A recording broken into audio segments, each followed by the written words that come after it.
Europe 1. Le journal de 8h sur Europe 1, Fanny Marceau. Bonjour Fanny. Bonjour Dimitri, bonjour à tous. Le prix de l'électricité va-t-il être victime de l'écologie punitive ? C'est ce que pense Marine Le Pen.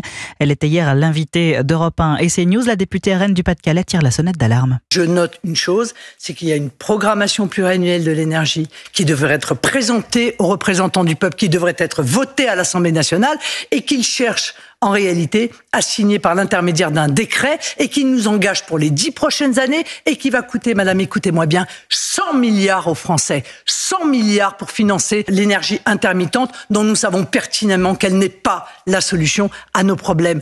La chef de file des députés RN au micro hier de Sonia Mabrouk, Marine Le Pen, vent debout, on l'entend, contre cette PPE, programmation pluriannuelle de l'énergie, dont l'investissement total devrait s'élever à 300 milliards d'euros sur 15 ans, dont effectivement 100 milliards de subventions pour développer notamment l'éolienne en mer, investissement qui pèsera sur les factures des Français.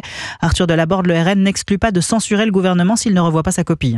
Le RN prêt à aller au clash sur la question de l'énergie. Marine Le Pen soupçonne le gouvernement de vouloir faire passer la nouvelle programmation pluriannuelle en force par décret et exige qu'elle soit soumise aux parlementaires. En principe, un débat et un vote au sein de l'hémicycle sont d'ailleurs imposés par la loi énergie-climat de 2019. Sur le fond, la députée du Pas-de-Calais juge le texte dramatique. À ses yeux, il ruine les Français et aggrave la politique énergétique décroissante d'Emmanuel Macron.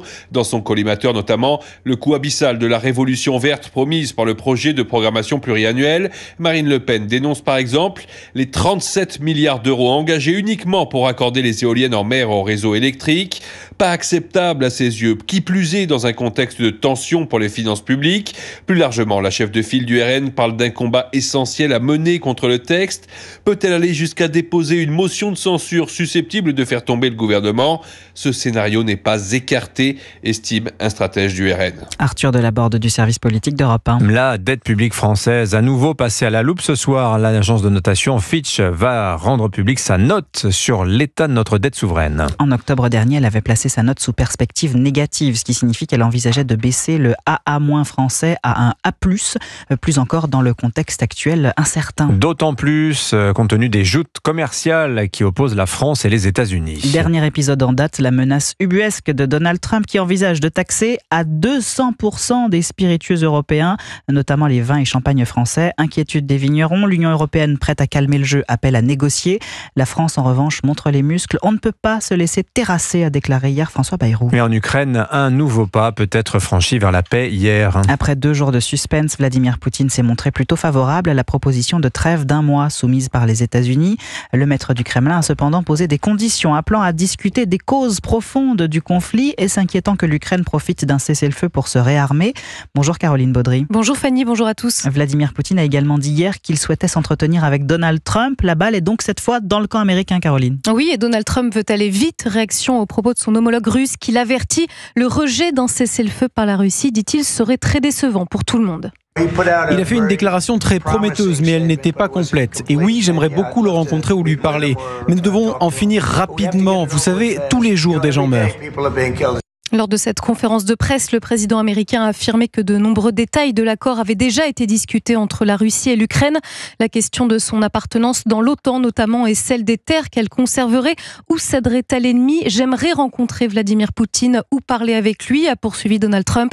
Son émissaire Steve Witkoff est arrivé hier à Moscou pour présenter l'accord déjà accepté par les Ukrainiens qui accusent la Russie de jouer la montre, de faire traîner le conflit en usant de propos vagues. Reste que Vladimir Poutine doit soigner sa relation avec son nouvel allié américain, ne serait-ce que pour la stabilité du marché du pétrole mondial, a souligné le Kremlin dans un communiqué après un entretien au téléphone cette nuit avec l'Arabie Saoudite. Merci Caroline Baudry. Alors, les États-Unis travaillent à la paix, tandis que l'Europe, elle, se réarme. Emmanuel Macron va recevoir aujourd'hui les industriels de la défense. Lors de son discours de Villepinte il y a près de 3 ans, le chef de l'État avait enjoint le fleuron industriel de l'armement à entrer en économie de guerre. Qu'en est-il aujourd'hui ? Que vont lui dire les industriels conviés à l'Élysée, William Molinier ? Eh bien tout d'abord qu'ils sont prêts, que les cadences en moyenne ont été multipliées par 3. C'est le cas par exemple pour l'avion de chasse Rafale. Dassault se met même en capacité à en sortir prochainement 5 par mois. Chez Safran, on peut encore doubler, voire tripler les bombes guidées. KNDS produit aujourd'hui 350 blindés par an,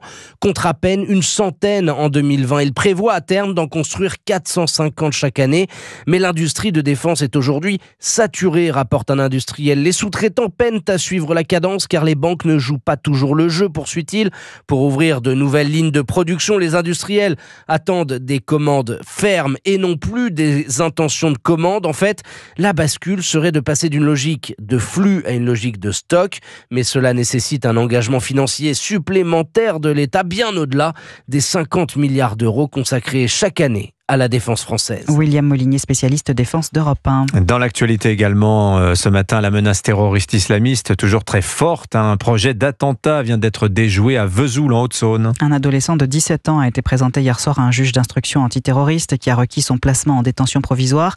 Il avait été interpellé mardi devant son lycée muni d'un couteau et préparait une attaque dans une église, une synagogue ou un consulat israélien pendant le ramadan. Et en Algérie, Boualem Sansal, visé par un nouveau chef d'accusation. Oui, à l'issue d'une audition devant un juge à Alger hier matin, l'écrivain franco-algérien de 80 ans a été accusé, je cite, d'intelligence avec les parties étrangères. Et pourquoi ne pas l'inculper pour intelligence tout court, a réagi son avocat, maître François Zimret, estimant que c'est sa pensée libre qui dérange par sa liberté même.